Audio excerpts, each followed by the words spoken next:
anytime. Sophie and her mother saw Rio and Aisha off cheerfully. What a lovely couple they were. Sophie's mother, a woman named Angela, said to her daughter. Yeah. I only saw a little bit of her face under the hood, but that lady was really beautiful. Sophie agreed with a mix of fascination and jealousy. Foo-foo, it'd be nice if we could meet again, Angela said, smiling amusedly. Hollow diamond, hollow diamond, hollow diamond. After lunchtime, Rio and Aisha continued to walk through the market in search of information.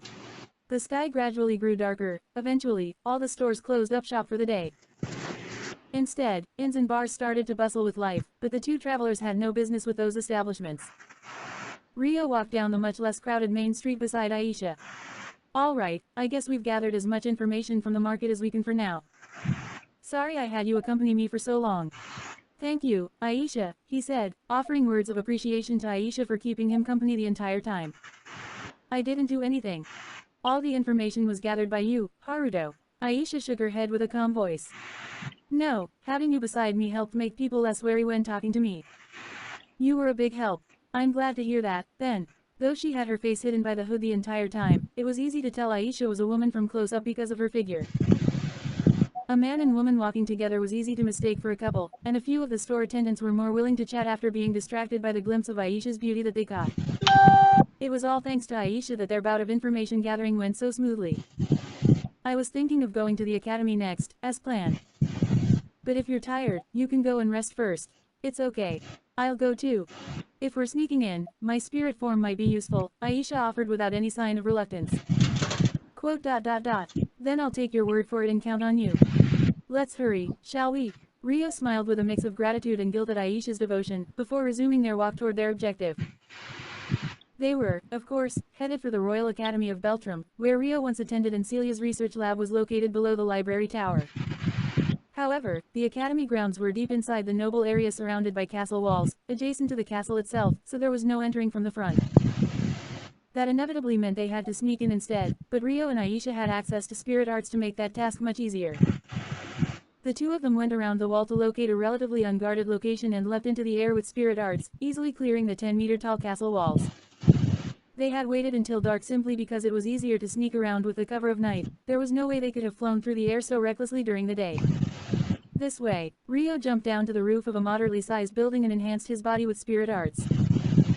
Then, he burst into a light run across the rooftops of the noble district with Aisha bringing up the rear. With that pacing, they arrived at the academy in a matter of minutes. As a former student, Rio made his way around the school grounds without hesitation. The number of guards were also fewer than the noble district, so they were able to reach the library tower with ease. Two guards stood at the entrance of the library tower, but with no sign of anything amiss. They didn't seem very motivated about their jobs at all. There's a terrace on the second floor at the back. The lock on the window there used to be easy to break, so let's try that. If we can't get it to open, you can enter in your spirit form and just unlock it.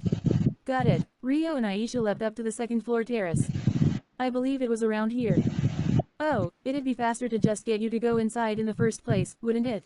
Rio stood before the wooden window and looked at Aisha with a wry smile. She could also check if there was anyone inside. Yup, leave it to me, Aisha nodded, dematerializing her form and disappearing from sight. Less than 10 seconds later, a click sounded from inside as the window unlocked and creaked open. Come in. There's no one inside. Quote. Thanks, Aisha. You made this so much easier than I was expecting, Rio laughed, then climbed into the library tower and closed the window once more, locking it shut. Let's go. Professor Celia's lab is underground. They refocused themselves on the task at hand and headed downstairs. There were no guards inside the library tower, but there would be researchers. Working overnight, they couldn't afford to let their guards down. This sure brings back memories, Rio thought to himself as they walked down the familiar underground corridor. They advanced down the illuminated hallway, dimly lit by the light of magic artifacts, until they reached the room Celia used as her research laboratory.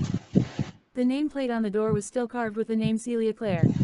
It's still her name. Rio broke into a grin, then took a deep breath and quietly knocked.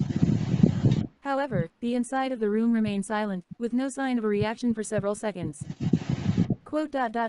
Is she out? He knocked once more to check before his expression fell with a frown.